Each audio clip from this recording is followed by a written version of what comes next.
मुझे एक गाय मोहल्ले की अपनी गली के नुक्कड़ पर घास चरती हुई मिल गई। आजकल बरसात का मौसम है।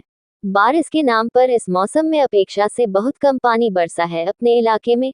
फिर भी जमीन में इतनी नमी तो आ ही गई है कि सड़कों गलियों की कच्ची जमीन पर मौसमी घास उग सके। बस वही घास वह गाय चर रही थी।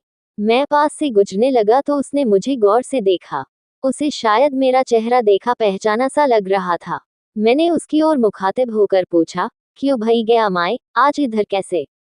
आज तक तो आपको ऐसे चरते हुए नहीं देखा, कम से कम अपनी इस गली में तो कभी नहीं। बस यूं ही समझ ले, तफरी लेने निकल पड़ी मैं भी।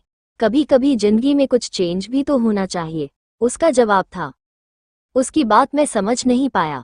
अधिक कुछ और पूछे बिना मैं आगे बढ़ गया। मैंने उसे सुबह शाम जब भी देखा घर के नजदीक की मुख्य सड़क के किनारे के एक मकान के सामने ही बंधा देखा था, 2-3 अन्य गायों के साथ। जरूर उस मकान के मालिक ने पाल रखा होगा उन सबको।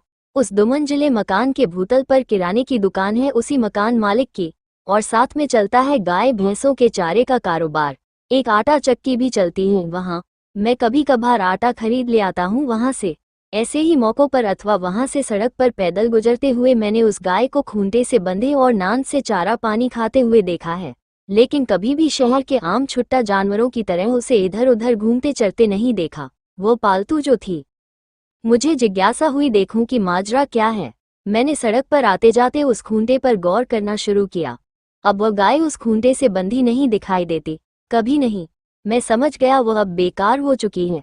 वो बूढ़ी हो रही होगी और बछड़े बछिया जनकर दूध देने की क्षमता खो चुकी होगी, इसलिए उसके मालिक ने उसे अपने हाल पर छोड़ दिया है। अब वो छुट्टा गाय बन गई है, दूसरे कई अन्य गायों की तरह। मुझे गांव में बिताए अपने बचपन के 50-55 साल पहले के वे दिन याद आते हैं जब हमारे घरों में गायें पहली थी। 12-14 साल तक दूध देने के बाद वे इस कार्य से निवृत्त हो जाती थीं। उन्हें तब खदेड़कर जंगल में नहीं छोड़ दिया जाता था, बल्कि अन्य गाय भैंसों के साथ वे भी पलती रहती थी। लेकिन वे अधिक दिन नहीं जी पाती थीं और 2-3 साल में दम तोड़ देती थीं। अवश्य ही तब उनके शवों को जंगल में डाल दिया जाता था। उनका मांस गिद्धों एवं जानवरों का भोजन बनता था। लेकिन यहाँ वह सब नहीं था। लंबे अरसे के बाद एक दिन वह मोहल्ले की ही किसी गली में मुझे मिल गई लंगड़ाते हुए। मैंने उससे पूछा, ये पैर में चोट कैसे लगी? जवाब था, क्या बताऊं, सड़क पार करते वक्त एक कार से टकरा गई। देखकर चला करिए, अपने शहर में सड़कें पार करना इतना आसान थोड़े ही है, मैंने सलाह दी। देखकर ही चल रही थी, कार वाले को ही शायद नहीं दिखाई दिया।